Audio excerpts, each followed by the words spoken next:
जब कोई जज अपनी जान हथेली पर रख ले तो फिर उसे कोई ताकत डरा नहीं सकती। अल्लाह के सिवा किसी से ना डरने वाला निहत्था होने के बावजूद बहुत ताकतवर बन जाता है। कैसे एक बेखौफ जज को डराने की कोशिश की गई। हामिद मीर का कॉलम।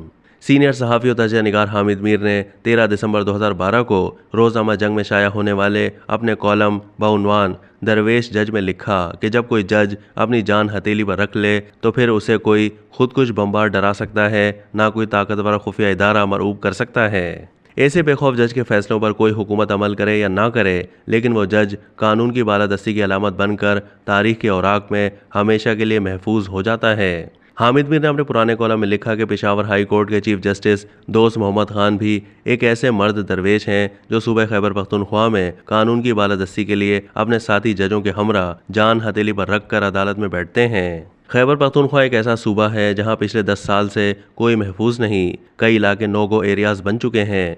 बज़ाहिर यहाँ ANP और पीपल्स पार्टी की मखलूत हुकूमत मौजूद है, लेकिन असल इख्तियारात सिक्योरिटी फोर्सेज और खुफिया इदारों के पास हैं। असल हुक्मरानों ने सूबे में अस्करियत पसंदों का मुकाबला करने के लिए अमन लश्करों के नाम पर पाकिस्तान नवाज अस्करियत पसंद ग्रुप बना रखे हैं। इन ग्रुपों के अलावा खुफिया इदारों ने प्राइवेट जेलें और हिरासती मराकज़ बना रखे हैं। यकीनन इन जेलों और हिरासती मराकज़ में रियासत के खिलाफ बगावत करने वाले अनासिर को भी लाया जाता होगा, लेकिन इस हकीकत से कोई इनकार नहीं कर सकता कि रियासत की मदद करने वाले अमन लश्करों में शामिल सरकारी अस्करियत पसंद अक्सर औकात अपने ज़ाती या सियासी मुखालफिन के बारे में गलत इतलात फराहम करके उन्हें गिरफ्तार करवाते हैं और उन पर तशद्दुद करवा कर अस्करियत पसंदों के साथ मिली भगत का एतराफ़ भी करवा लिया जाता है। कई मरतबा ऐसा भी होता है कि ये सरकारी अस्करियत पसंद अपने सरपरस्तों की फरमाइश पर किसी सियासतदान या सहाफ़ी के खिलाफ कार्रवाई करते हैं और अगले दिन ये कार्रवाई तहरीक तालिबान पाकिस्तान के खाते में डाल दी जाती है। हामिद मीर ने मजीद लिखा कि जज की नज़र में कानून सबके लिए बराबर है।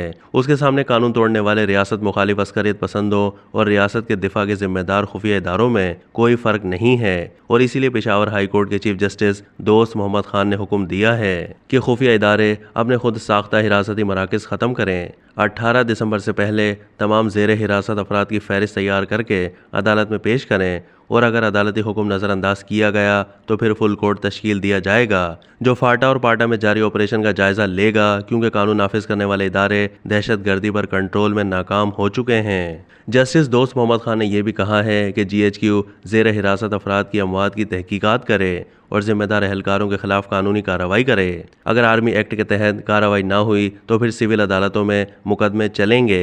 ये मत समझिएगा कि खुफिया इदारों ने किसी नौजवान अस्करियत पसंद को पकड़कर जाली मुकाबले में मार दिया है और मुल्क व कौम की बड़ी खिदमत कर दी। ऐसा बिल्कुल नहीं हुआ। दरअसल जस्टिस दोस्त मोहम्मद खान और जस्टिस वकार के सामने एक 64 साल बुजुर्ग अनार गुल के वकील ने फरियाद की कि उसके मौकिल को खुफिया इदारों ने 1 साल पहले अगवा किया था और 6 अक्टूबर 2012 को अनार गुल की लाश हसन अब्दाल में पड़ी मिली। इस अदालत में ऐसे कई फरियादी मौजूद थे जिनके बेटों या भाइयों को खुफिया इदारों ने उठाया, लेकिन उन्हें अदालत में पेश करने के बजाय उनकी लाशें सड़कों पर फेंक दी। ये वो खौफनाक पहलू है जो जजों को ये सोचने पर मजबूर कर देता है कि रियासत के मुखालिफ अस्करियत पसंदों और रियासत की जंग लड़ने वाले इदारों के मुंह जोर अफसरान में क्या फ़र्क है। क्या दोनों कानून तोड़ रहे हैं? इसलिए जस्टिस दोस्त मोहम्मद खान को ये कहना पड़ा कि इतने खुफिया इदारे होने के बावजूद बन्नू जेल तोड़ने वालों, थानों पर खुदकुश हमले करने वालों और आला पुलिस अफसरान को शहीद करने वालों में से किसी का सुराग क्यों नहीं मिला। उन्होंने वाज़ेह तौर पर कहा कि MI, ISI, FC और पुलिस को लापता अफराद अदालतों में पेश करने होंगे और ख़ुद साख्ता हिरासती मराकज़ ख़त्म करने होंगे।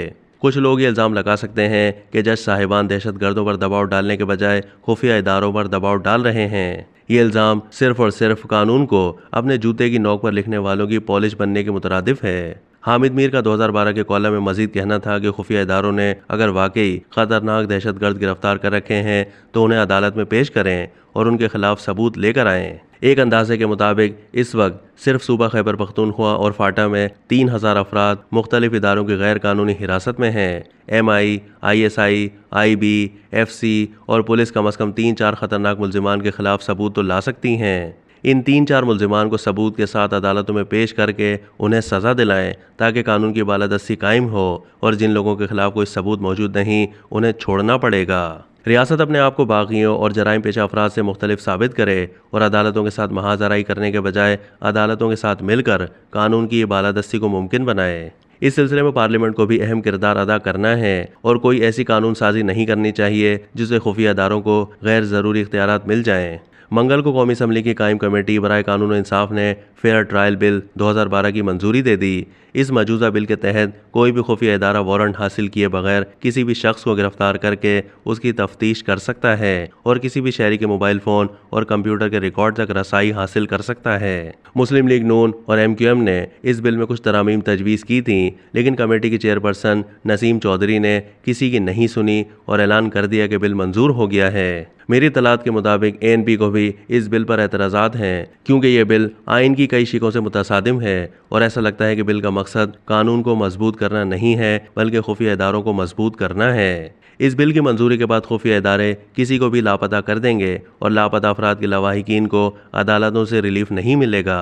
अगर इस बिल के खिलाफ अदालतों में कोई दरख्वास्त दायर हो गई तो एक नया फड्डा खड़ा हो जाएगा। इसलिए बेहतर है कि खुफिया इदारे और पार्लियामेंट मिलकर अदालतों के खिलाफ महाजराई ना करें, एक दूसरे की नीयत पर शक ना किया जाए, एक दूसरे के खिलाफ झूठ ना बोला जाए। जस्टिस दोस्त मोहम्मद खान के खिलाफ बहुत झूठ बोला गया है, बहुत अफवाहें फैलाई गई हैं, लेकिन उनके हौसले और एतमाद में कोई दरार ना डाली जा सकी, क्योंकि जो शख्स अल्लाह ताला के सिवा किसी और से ना डरे वो निहत्ता होने के बावजूद बहुत ताकतवर बन जाता है। जस्टिस दोस्त मोहम्मद खान को अस्करियत पसंदों के मुमकिन हमले से भी डराया गया।